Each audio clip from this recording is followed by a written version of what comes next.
This is my friend Daryl, and this is me. My name is Will. We've been friends over 30 years and have some great memories of the road trips we used to take since high school. Now, as baby boomers, we're admitting it's time to think about places we could actually see ourselves retire. We wanted something different. We wanted more. We decided to hit the road again and take a few trips to find out what else was out there. We wanted to search the world for retirement destinations that were affordable, comfortable, and most important, were very special places. These are our stories.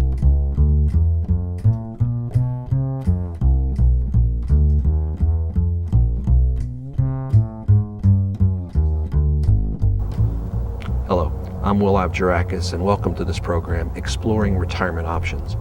Now, most baby boomers who are just beginning to think about retirement may be only considering the traditional choices of going to warm weather areas like Florida or New Mexico or Arizona. In this program, we're going to be looking at options outside the United States and places that represent a huge value for your retirement funds.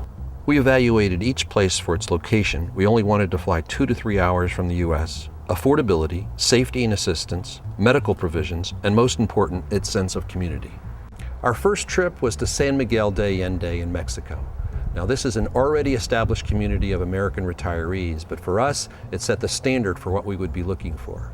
And what we found the most surprising in San Miguel was this rich culture, one where people were looking for purpose in the latter end of their lives, one that was filled with creativity and adventure.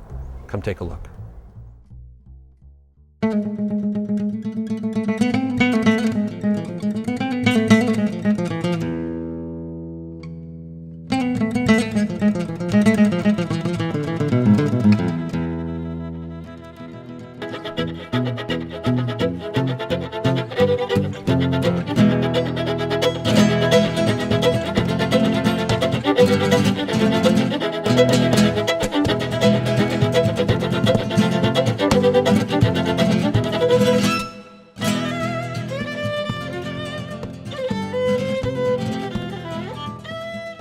Oh, the architecture is magnificent.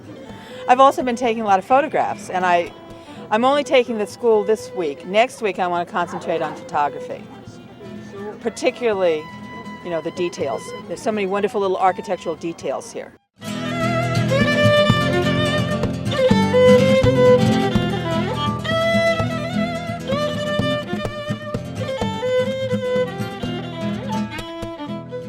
When I think about San Miguel, I think about really the fact that it is an artist colony.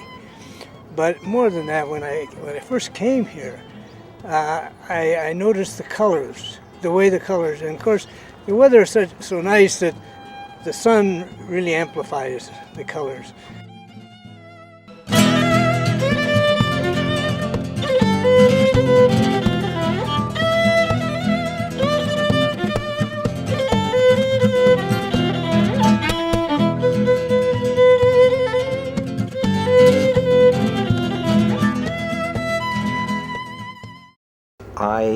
In my work and lots of things, I'm the one who's either educating or teaching other people. When I come here, boy, am I the student. The richness of where people have been, what they've done, being of an age where they're still living and looking forward to life as opposed to finishing up. I feel like the young pup on the block.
But there certainly is a charm, there's a mysticism. There is something about San Miguel that indescribable, that just seems to draw people back. Stop people on the street in Toronto. They've heard of San Miguel. It seems silly maybe that an obscure place like San Miguel, where's San Miguel? But people know it. And the reason they know it is because those who come here go back and just can't stop talking about how wonderful a time they had, about the great experiences they've had. I found that it was a place that when I was away from it, which happens to, I think, a lot of people here, it's not so much that you feel like, oh, you're madly in love with it. But when you're not here, you sort of have a yearning to come back. There are many explanations for it. And one that I'm often told is that San Miguel is situated on a whole quartz thing, that, you know, there's magic that's here. And to some degree, maybe that's true. I don't know. I mean, the jury is out on that one as far as I'm concerned. I don't know.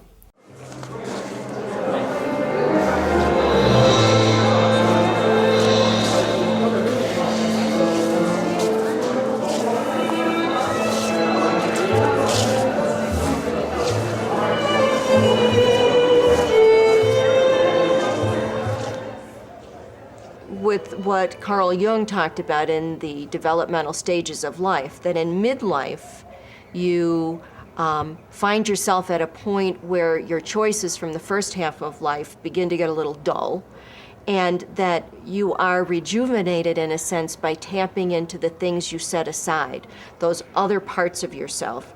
And that I think that's what people do here. They find the inner artist, the inner writer, maybe even the inner gardener. It could be any kinds of things, but that it's a wonderful environment in which to explore and reinvent the person of your second half, who is really you, in an environment that invites that and celebrates that. Excellent.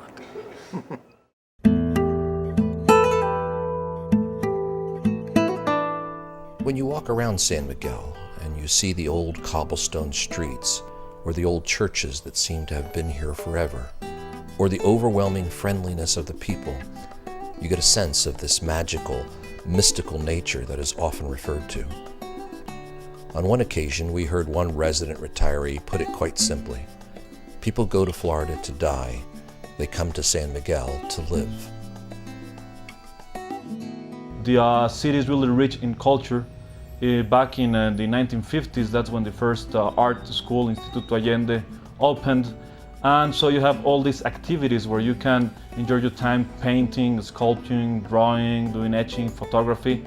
It's a place full of culture. Also, it's one of the main cities with galleries in the country. There is up to 45 or 50 galleries with all the different styles of art.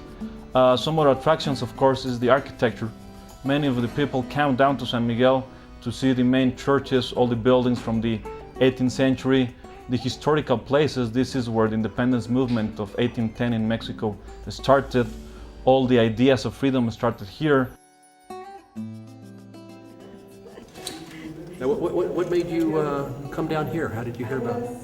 You know what? My husband has an art background, and we met some Canadians who'd been here, and they just couldn't say enough nice things about it. So our first time was here last year. Right. And, you know, once you meet the people and the kindness and the trustingness, it's just amazing. Now, are you staying for a while, or are you? We're staying January 15th through March. Okay. Now, is this going to be a regular thing every year you come down? I think Really? so, yeah.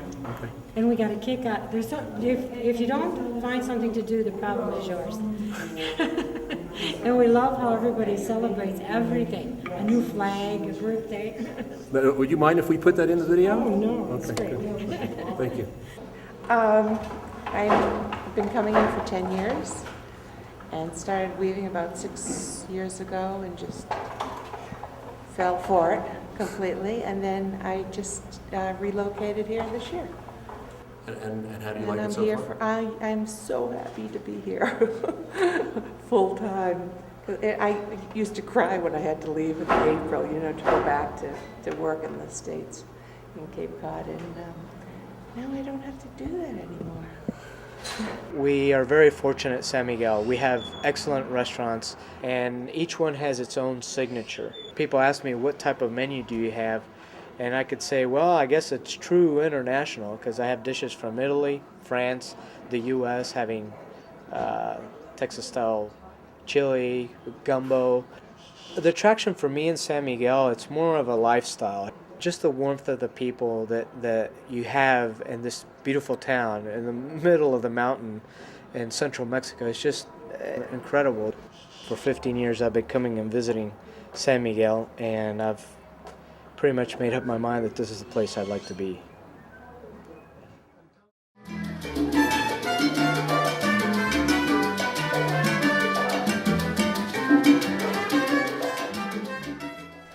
No matter where we went, the city always felt very safe. As you've heard, it is a community that likes to stay active and have a good time. Many nights we were out late listening to music or at a restaurant. And one of the biggest surprises when we headed back to our hotel was to see the city workers out all night washing down the streets. It is truly extraordinary, and it is probably one of the safest and cleanest cities we've ever visited. We met with local officials and were impressed that an Office of Foreign Affairs had been established exclusively to respond to Americans who were considering San Miguel as a retirement option. But mostly the foreigners who come into my office ask me advice for their migratory status in the country, and advice for taxes, advice for real estate, and well, it's an office that informs about how to move around San Miguel and how to assist them to get the proper professional people who will provide them of their services. If you're in San Miguel and you do not know how to manage your way, I would suggest for you to come and have a chat with me, and I would gladly assist you. And if not, all of my personnel is trilingual, and they could assist you also. So for Americans that are planning on coming down and living in San Miguel, please get prepared mentally. Just think that you're going to learn something different, and it's different from the way of living in the States. Don't be afraid about getting sick, please. Everything is cleaned down in San Miguel. So, and also getting together with the people, trusting the people. And also the nice thing is that even that it's a small town, the tourists come down, so you see different people every time. You get to meet a lot of people, also artists from the States and Mexico like to come down. So it's like a really nice thing. Plus, you don't have to use the phone. Like in every case, in every city, you have to call, what are we gonna do tonight? You just go out on your own, you can meet people, find somebody that you know, and just enjoy the evening. An important aspect for any retirement community is healthcare. We got great insight from Connie Mullins, who is a healthcare professional who lives there, and she's also the president of a local fundraising organization for a hospital. I have a medical background. I'm a physician's assistant with a specialty in surgery, and so I've been working with the hospital. I'm the president of the Patronato Pro Hospital de la Fe. We are the fundraising arm of the Hospital de la Fe, and we help raise money to buy new equipment and bring in new programs if they need that, and any way we can help the doctors. This is the laboratory. Hola. Because this hospital is the first defense that we have. You know, our hospital is very good at stabilizing anybody, and if they can't take care of it, they're very good about sending them on to somebody else who can. I know the doctors out at De La Fe, and I know what we have to offer there, and like I said, the most important thing, people don't understand this or don't know this, is that you need to be in a situation where the doctor knows he needs to send you someplace else.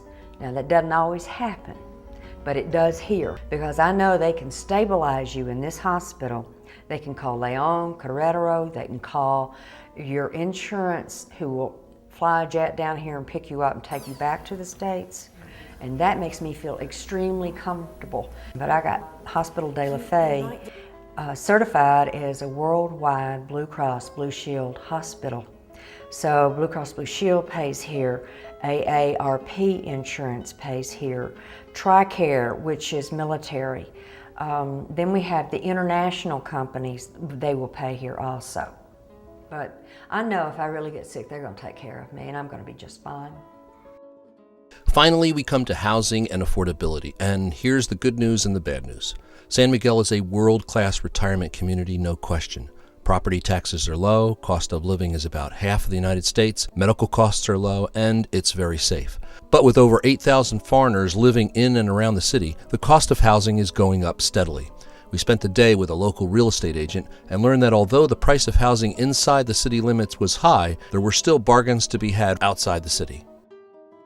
There are many young people, especially baby boomers, that are coming to look for a good investment from maybe they are like about 55, 50 years old, and they just want to plan ahead. There are many areas around the city that are maybe 5 to 10 minutes from the city that are starting to be developed, and they are very nice too. This was 269, and it has 3 bedrooms, 3 bathrooms, powder room, 1 studio, a large, very nice large kitchen, and a TV room, dining room. Pretty modern kitchen, huh? Yes, we are still remote. In 2005, we were looking at a low end for a 3-bedroom home, 5 minutes outside the city at $250,000 and up. There was even a 330-acre housing development being planned nearby with an 18-hole Jack Nicklaus golf course. Although all your other costs would be quite low, San Miguel is an established community, and it sets a standard for all the criteria we were considering for the ideal retirement setting. The one exception is housing, and that we felt was the additional cost one needed to pay for entering an established community. We have all kinds. All kinds. What is your name, sir? Jesus Mendez. Jesus Mendez. One of the well-known places in San Miguel is the Institute de Allende, and that was one of the earliest art institutes that many of the GIs went to. And we were walking around, nosing around, and we met an old artist there, and he showed us around his institute, and he was quite a jewel. We've been here 1 week. 1 week. But we are afraid because we hear everyone has to come back. Yeah, that's one of those things. You come back to San Miguel and then you have to come back. You have to come back. Maybe I come back for one of your classes. You never know, you know? Yeah, you never know that. That could happen. Yeah, we have ceramic, paints, drawings, batik, jewelry. We have almost everything. Have some of your students gone on to be successful artists? Oh yes, we have some very good artists in Canada or the States. And right now I have 3 from Japan. They come from all over. We heard over and over during our visit there of the magical, mystical feel that San Miguel has and the way it can capture parts of people who go. During our time there, I have to admit, and I think Will agree, that San Miguel captured a little part of us too. We hope it captures a little part of you as well. Join us for our next program.